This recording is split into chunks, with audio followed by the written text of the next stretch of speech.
Bienvenue à vous pour cette 31e leçon, marcher dans la paix et la joie.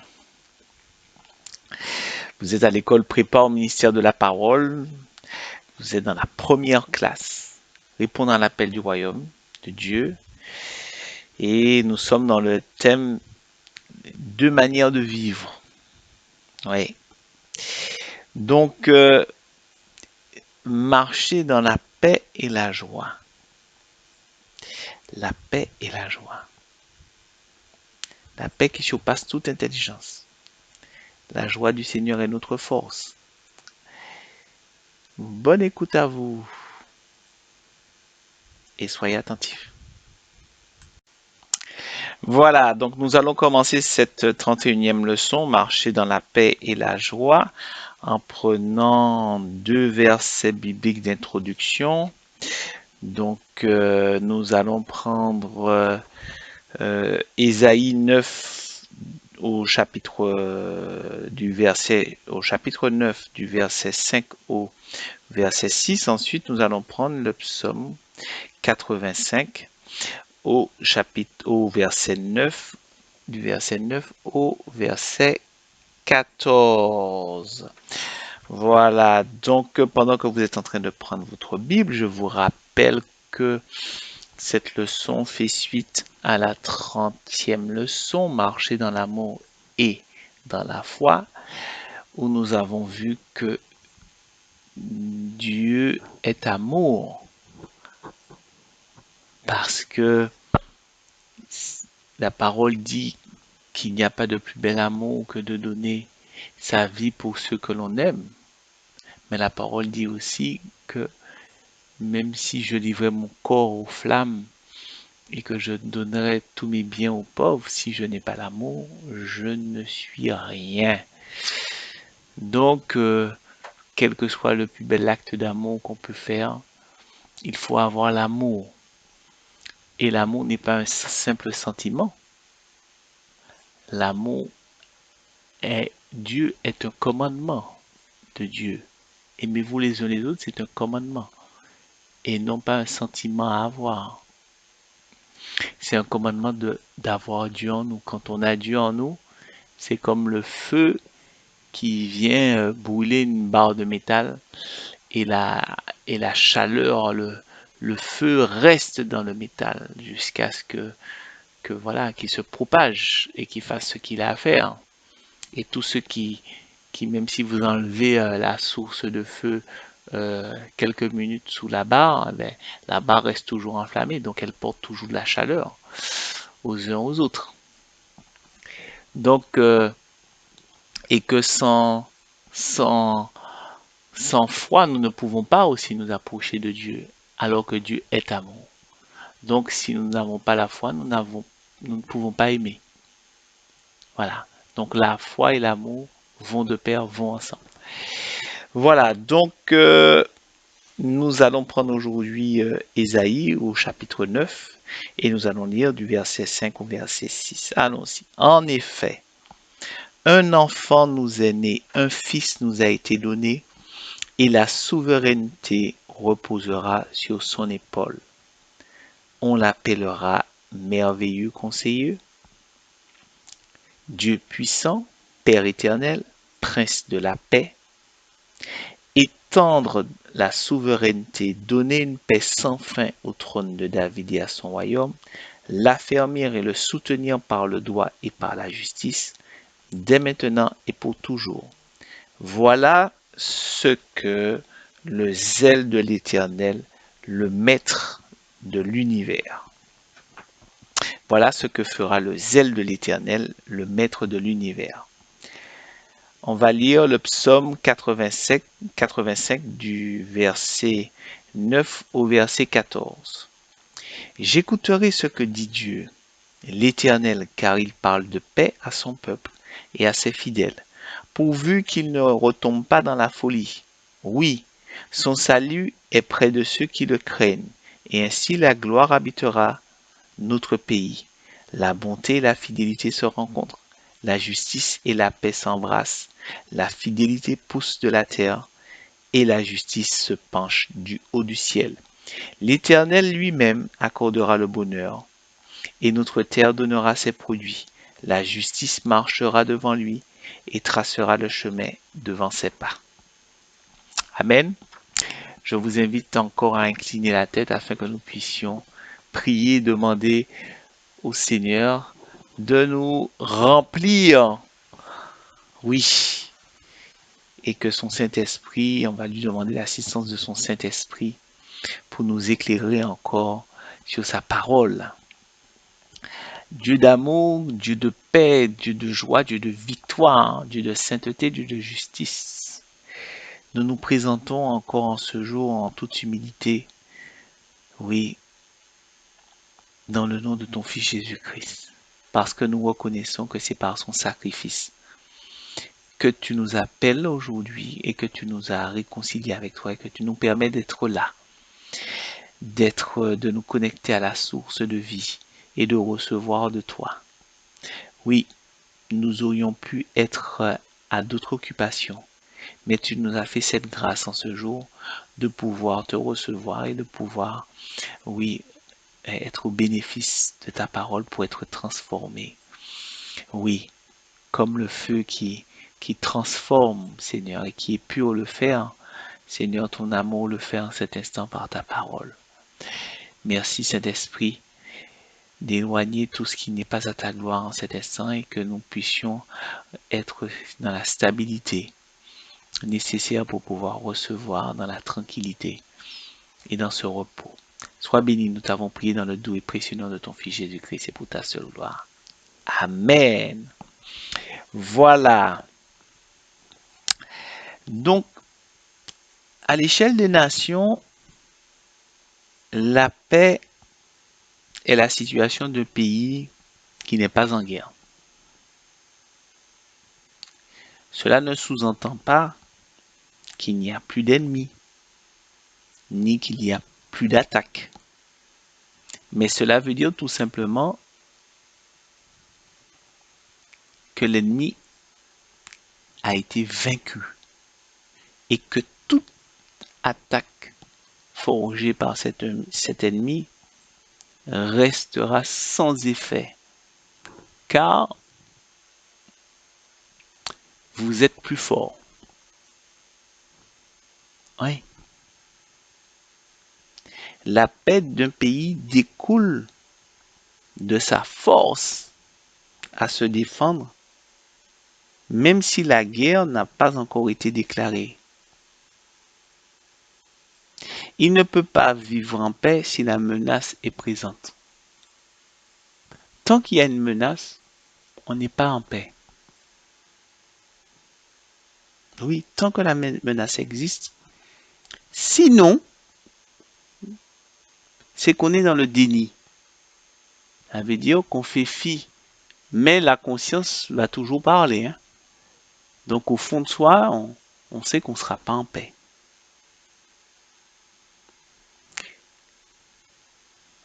De nos jours, aucune nation n'est en paix. Par exemple, au vu de la menace qui repose sur le réchauffement climatique de la planète. Tant que la solution n'a pas été trouvée, d'accord, les nations ne peuvent pas dormir sur leurs deux oreilles.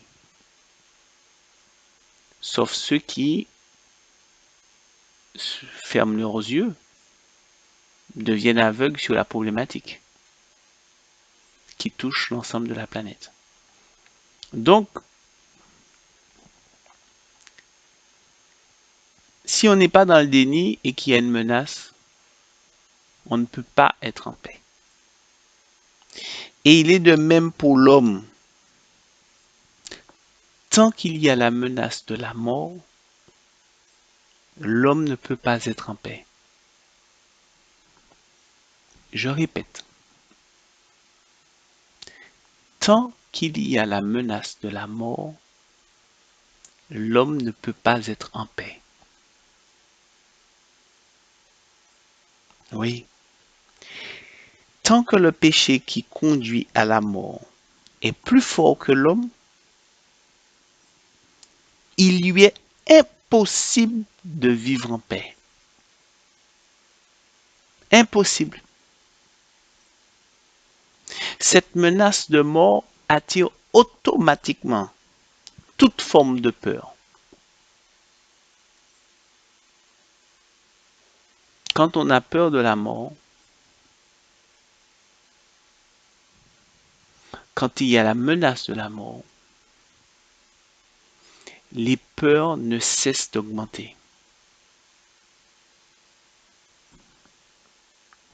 Et peur, angoisse et tout ce qui s'ensuit. Donc, seule la foi en le Fils de l'homme, Jésus-Christ, qui a vaincu la mort et le péché à la croix, donne la victoire à l'homme sur la mort. Dès que l'homme reçoit la vie éternelle par le sang de Jésus, la paix qui surpasse toute intelligence garde ses pensées et son cœur en Jésus-Christ. Et Jésus-Christ, c'est la paix. Son sacrifice, c'est la paix qui est offerte à l'homme. C'est la paix de Dieu. Parce que Dieu se réconcilie. Parce que la parole déjà dit que les désirs de la chair sont inimitiés avec les désirs de l'esprit. Donc ça veut dire que déjà la première des choses, c'est que quand on n'est pas en Christ, on n'est pas seulement à côté de Christ. On n'est pas à côté, on n'est pas en dehors seulement de Christ. Mais on est contre Christ, contre Dieu. Quand on n'est pas à l'intérieur de lui, on est contre Dieu. Donc on est ennemi de Dieu. Celui qui est ennemi de Dieu peut se dire qu'il est en paix? Je ne crois pas. C'est sûr que non. C'est sûr que non. Les prophéties ont annoncé que le Messie serait appelé Prince de la paix. On l'a lu tout à l'heure quand il a été dit Prince de la paix. Vous voyez, s'il y a un prince, ça veut dire qu'il y a forcément un roi. S'il y a un roi, ça veut dire forcément qu'il y a un royaume. Donc, un prince de paix implique qu'il y a un royaume de paix. Oui. Le royaume de paix, c'est le royaume de Dieu. Le royaume de Dieu, c'est le royaume des cieux. Oui. Le royaume de Dieu est le plus fort. Les royaumes de Satan, qui sont des royaumes divisés, ne sont pas plus forts que le royaume de Dieu, puisque le royaume de Dieu a vaincu Satan et un tiers des anges déchus. Donc le royaume de Dieu, en la personne de Jésus-Christ qui porte tout, est le royaume fort et est le royaume de paix. Parce qu'il est fort, il est le plus fort. Aucun de ses ennemis ne peut l'atteindre. Il est inatteignable. Il est intouchable. Et c'est de là que découle la paix. Ça ne veut pas dire qu'il n'y a pas d'ennemi. Ça ne veut pas dire que l'ennemi ne forge pas d'attaque. Mais ça veut dire que toute arme forgée contre celui qui est dans le royaume de Dieu, qui est dans le royaume de paix, sera sans effet. Et toute langue, ça veut dire oui, on peut être en paix parce que l'ennemi ne veut pas attaquer, mais l'ennemi peut nous mettre en justice. Voilà, peut réclamer une certaine justice pour nous enlever de la paix. Et là, il dit, toute langue qui se lève en justice, c'est toi-même qui vas la condamner. Voilà.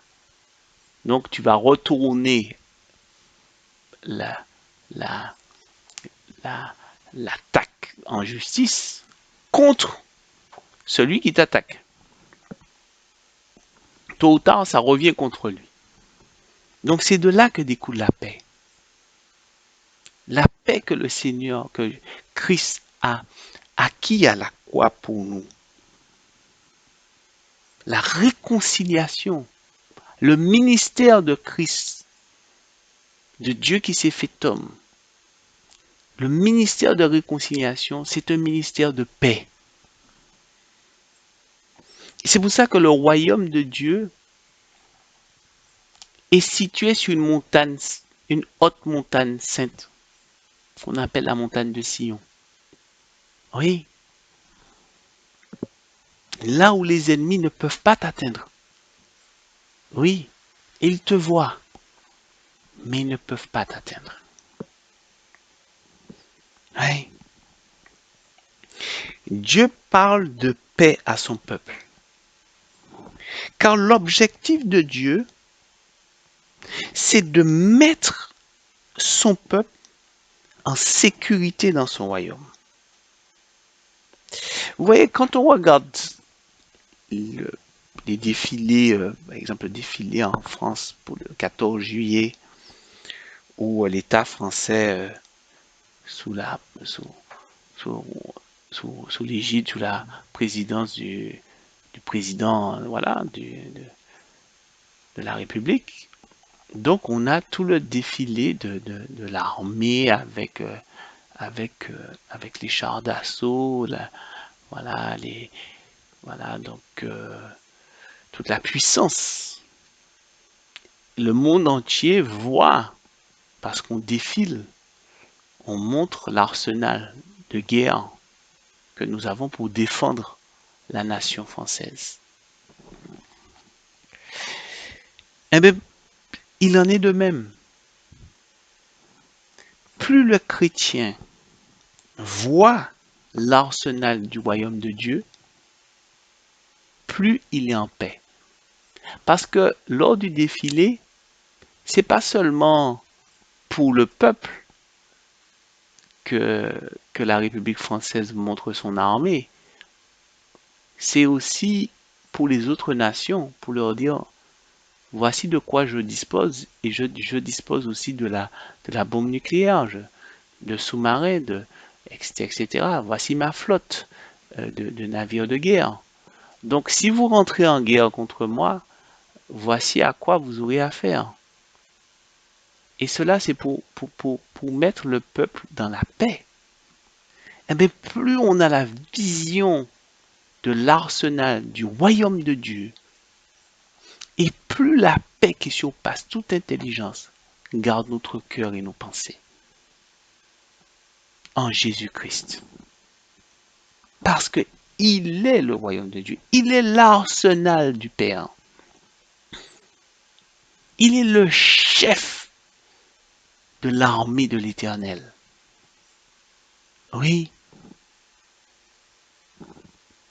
oui. Dans, dans le psaume 85, on va le lire.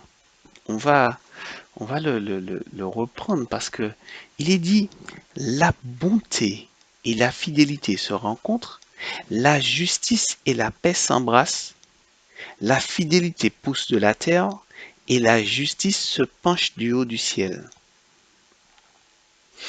Je rappelle encore, en Dieu, il existe une bonne dualité où les choses spirituelles vont de pair. Regardez, observez la belle métaphore. Le bon Père céleste rencontre le Fils unique fidèle qui a capturé les pécheurs sur la terre en son sein.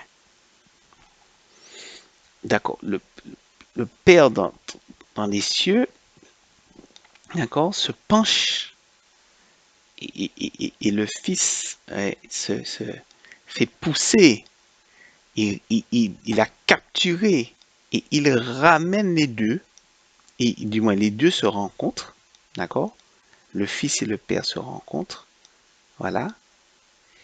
Donc là, il est dit, et regardez ça, quand ils se rencontrent, la justice de Dieu acquise par le sacrifice de son Fils, embrasse d'un tendre baiser d'amour la paix qui repose sur tout homme ayant reçu le sacrifice de Christ par la foi. Lorsqu'il y a rencontre, après il y a embrassade. Le, c'est pour ça que Jésus, il envoie ses disciples dans le monde avec quoi? Avec quel équipement? Quel évangile? Lisons dans, dans, dans Éphésiens, Éphésiens, Éphésiens 6:10. Enfin, mes frères et sœurs, fortifiez-vous dans le Seigneur et dans sa force toute puissante. Revêtez-vous de toutes les armes de Dieu afin de pouvoir tenir ferme contre les manœuvres du diable. En effet, ce n'est pas contre l'homme que nous avons à lutter, mais contre les puissances, contre les autorités, contre les souverains de ce monde de ténèbres, contre les esprits du mal dans les lieux célestes. C'est pourquoi prenez toutes les armes de Dieu afin de pouvoir résister dans le jour mauvais et tenir ferme après avoir tout surmonté. Tenez donc ferme, ayez autour de votre taille la vérité en guise de ceinture, enfilez la cuirasse de la justice, mettez comme chaussure à vos pieds le zèle pour annoncer l'évangile de paix. Prenez en toutes circonstances le bouclier de la foi avec lequel vous pouvez éteindre toutes les flèches enflammées du mal. Faites aussi bon accueil au casque du salut et à l'épée de l'esprit, c'est-à-dire la parole de Dieu. Oui, Dieu nous envoie, quand il s'agit de combat, Dieu nous envoie avec un évangile. Il nous envoie avec l'évangile de paix. Parce que Dieu parle de paix à son peuple. Oui, il parle de paix. Parce que la paix découle de la victoire que le Seigneur a acquise pour nous. Et du fait qu'il veut nous mettre en sécurité dans son royaume. C'est dans le royaume de Dieu que nous avons la sécurité. Et c'est de sa sécurité que découle la paix. Oui, oui. Quand Jésus, écoutez, quand Jésus de Nazareth était sur la terre, lui-même, il offrait à ses disciples la paix. Car vous voyez, personne ne pouvait menacer les disciples.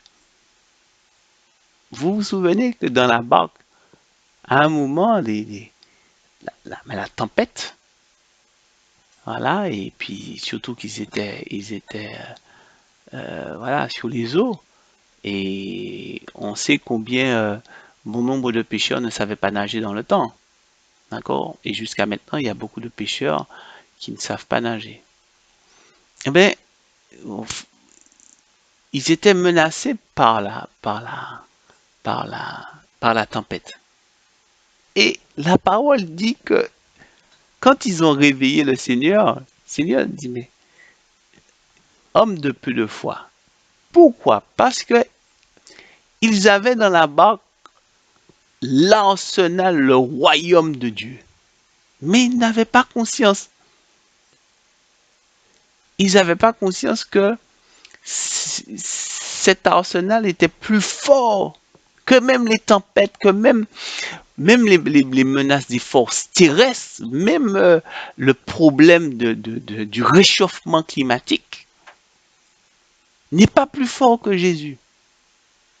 Non.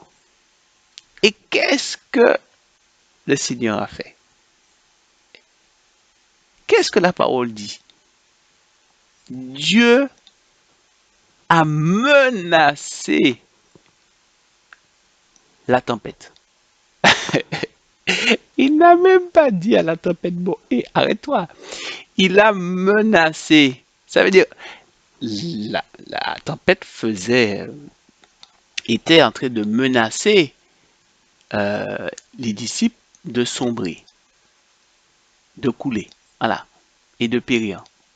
Donc, ils n'étaient pas encore en train de périr. Il y avait une menace. Eh bien, le Seigneur, le lion de la tribu de Juda,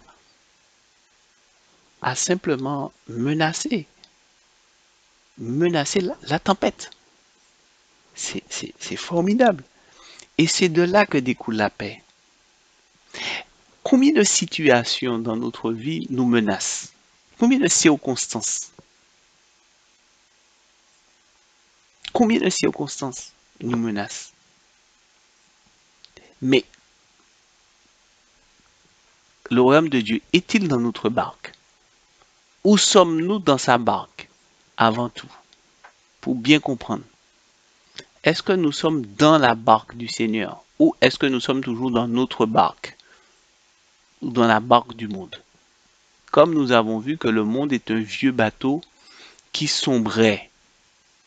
Donc, une fois que nous avons été élitrouillés, une fois que nous avons été sauvés, et que nous sommes dans la barque de secours, dans la barque de sauvetage, nous sommes dans l'arche. Maintenant qu'il y a menace face à la barque, face à l'arche, ah ben, c'est l'arche qui va répondre à la menace. Et c'est de là que découle notre paix. Parce que nous sommes dans l'arche, dans la nouvelle alliance. Et voyez que Jésus, parmi ses disciples, il était en chair. Il était dans son enveloppe charnelle. Et tant qu'il était dans son enveloppe charnelle, on a vu qu'il était limité par rapport au corps. Il ne pouvait pas être à plusieurs endroits en même temps.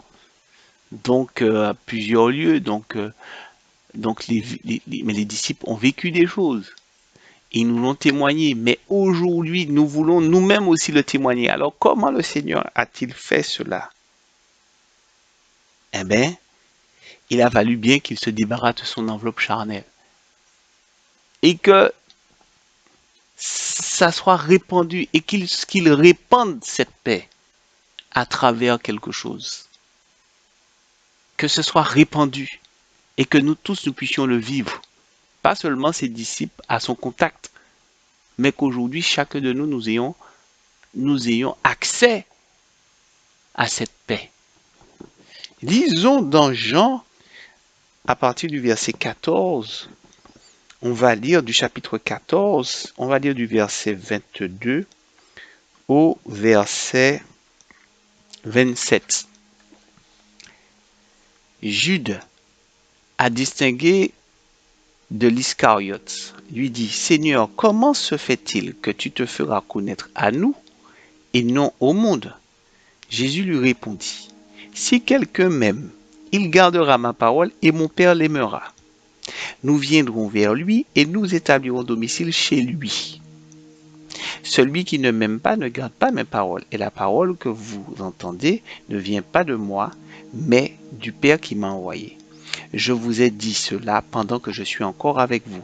Mais le défenseur, l'Esprit Saint, que le Père enverra en mon nom, vous enseignera toutes choses et vous rappellera tout ce que je vous ai dit. Je vous laisse la paix, je vous donne ma paix, je ne vous la donne pas comme le monde donne, que votre cœur ne se trouble pas et ne se laisse pas effrayer. Oui, oui, le Saint défenseur, le Saint consolateur, l'Esprit Saint. Il a fallu que Christ accomplisse l'acte de justice dans l'enveloppe charnelle, l'agneau de Dieu. Et c'était le premier acte. Mais ensuite, ça se poursuit.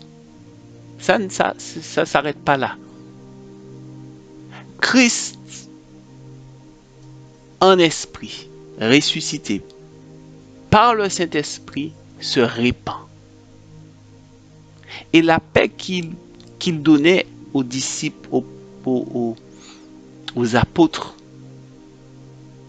aujourd'hui se répand par le Saint-Esprit, qui sera appelé le défenseur. Sans le défenseur, on ne peut pas avoir la paix. Oui. Le défenseur, le Saint Consolateur. Parce qu'on a besoin de défenseur face à un ennemi, mais on a besoin d'un consolateur par rapport à nous-mêmes. Quand on voit qu'on a fait une erreur, il faut bien être consolé pour pouvoir reprendre la marche, pour ne pas se décourager. Donc nous avons reçu la paix parce que par le Saint-Esprit. Et n'oubliez pas que la parole dit que nous n'avons pas reçu un esprit de timidité, mais un esprit de force et de sagesse qui nous donne d'être plus que vainqueurs sur nos ennemis. Par le Saint-Esprit, nous avons reçu la paix. Oui. Et Jésus a donné cette paix à ses disciples quand il a soufflé sur eux. Il a soufflé sur ses disciples. Il leur a donné le Saint-Esprit. Oui. Dans Jean 20, au verset du 19 au verset 22, qu'on peut lire, le soir de ce même dimanche, les portes de la maison où les disciples se trouvaient rassemblés étaient fermées, car ils avaient peur des chefs des Juifs. Jésus vint alors se présenter au milieu d'eux et leur dit : « Que la paix soit avec vous. » Après avoir dit cela, il leur montra ses mains et son côté. Les disciples furent remplis de joie en voyant le Seigneur. Jésus leur dit de nouveau : « Que la paix soit avec vous. Tout comme le Père m'a envoyé, moi je vous envoie. Moi aussi je vous envoie. » Après ces paroles, il souffla sur eux et leur dit : « Recevez le Saint-Esprit. Ceux à qui vous pardonnerez les péchés, ils leur seront pardonnés. Ceux à qui vous les retiendrez, ils leur seront retenus. » Donc, Jésus a soufflé sur ses disciples. Il a envoyé le Saint-Esprit, qui est l'esprit de paix, qui est la paix, l'esprit de Jésus. Et il dit que la paix soit avec vous, que le Saint-Esprit soit avec vous, que le Saint-Esprit soit avec vous, que mon esprit demeure en vous, comme moi je demeure dans le Père, que vous aussi, afin que vous demeuriez dans le royaume de Dieu. Oui. Et c'est de là que les disciples furent remplis de joie. Parce que la joie est liée à la paix. On ne peut pas être dans la joie si on n'a pas la paix. Il ne faut pas se mentir. Si on a la menace de la mort, on ne peut pas être dans la joie. Quand on a la réalité de l'éternité, là on rentre dans la joie. Quand on a reçu par la foi que Christ a vaincu le péché qui nous menaçait, le péché qui nous dominait, Christ l'a vaincu et nous a donné cette victoire. Là, nous entrons dans la paix. Et cette paix nous donne la joie. Et c'est à ce moment-là qu'on pousse des cris de joie. Oui, la paix et la joie. C'est pour ça que dans Romains 14, 17, il est dit, la paix, lisons-le en effet, le royaume de Dieu, ce n'est pas le manger et le boire, mais la justice, la paix et la joie par le Saint-Esprit. Notez bien, mais la justice, virgule, la paix et la joie, virgule, par le Saint-Esprit. Vous avez vu? On ne peut pas dissocier la paix de la joie. Ils sont intimement liés. C'est un duo fort qui naît de la force du Seigneur. Parce que notre Dieu est tout-puissant. Puisque Dieu est tout-puissant, il en découle pour nous la paix et la joie. Donc nous marchons dans cette paix et dans cette joie. Soyez bénis. Alléluia. Oui, gloire à toi Seigneur. Vraiment, merci encore. Merci pour tout ce que tu fais. Vraiment, je voudrais quand même qu'à certains moments, que les rôles sont changés. Je reçois pour pouvoir vous transmettre et en même temps, je suis élève. Et donc, par cet enseignement, Dieu nous fortifie, Dieu me fortifie beaucoup. Et que je pense que vous aussi, vous avez été fortifiés, que cette notion de la paix et de la joie, là où le Seigneur nous place sur cette haute montagne, la montagne de Sion, afin que nous puissions pousser des cris de joie, parce que nous sortons en cris de joie, en poussant des cris de joie, parce qu'il nous conduit dans la paix et nous amène à sortir, oui, dans l'allégresse, avec les cris de joie. Oui, notre Dieu, c'est un Dieu d'amour. C'est un Dieu merveilleux. Oui. Alors, priez avec moi, parce que son sang a coulé pour que nous puissions encore être dans cette joie, dans la paix. Oui. Prions pour cela, prions. Parce que nous sommes dans sa barque, nous sommes dans l'arche. Ouais. Il y a des menaces. Et il faut être conscient, nous sommes conscients que chacun, vous qui m'écoutez, vous avez des menaces. Oui. On a aussi l'épidémie du coronavirus, on a toutes ces choses. On a toutes ces menaces. Mais nous avons le royaume de Dieu qui est là avec nous. Et nous sommes dans l'arche du royaume de Dieu.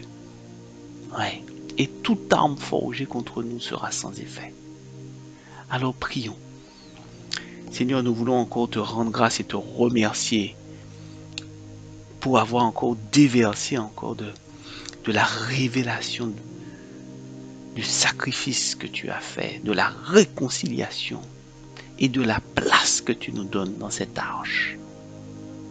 Seigneur, oui, tu as promis que les eaux ne nous submergeront pas parce que, Seigneur, tu nous as placés dans le creux de ta main, dans l'arche d'alliance, en ton Fils Jésus-Christ, Seigneur. Et toute arme forgée contre nous sera sans effet. Et toute langue qui se dresse en justice, Seigneur, oui, nous la condamnons. Oui, Seigneur, nous n'avons pas à lutter contre la chair et le sang, mais que contre tous ces esprits de domination, parce que tu les as vaincus, parce qu'ils sont déjà vaincus. À la croix, tu les as renversés. Et aujourd'hui, tu nous donnes de manifester cela par la paix que tu nous donnes, par ton Saint-Esprit. Saint-Esprit, fais ta demeure en nous. Saint-Esprit, viens. Saint Consolateur, viens. C'est pour ça que tu dis, il ne sera pas pardonné ceux, oui, qui maudissent le Saint-Esprit. Oui, parce que le Saint-Esprit, c'est le cadeau. Parce que le Saint-Esprit, c'est le fruit du sacrifice. Oui. C'est la libération du Saint-Esprit. C'est le fruit du sacrifice. C'est le fruit de l'amour de Dieu. Oui, qui s'est manifesté de façon tangible. C'est notre paix, c'est notre joie. Merci pour cette joie. Merci pour cet aliment que tu nous donnes en ce jour, Seigneur, et que tu répands encore sur tous ceux qui écoutent encore ce message, qui reçoivent cet enseignement de vie, de force, de courage et de paix. L'évangile de paix, afin que eux-mêmes à leur tour, qu'ils puissent répandre cela, Seigneur. Sois béni. Nous t'avons prié dans le doux et précieux nom de ton Fils Jésus-Christ et pour ta seule gloire. Amen. Soyez bénis. Je vous dis à la prochaine leçon.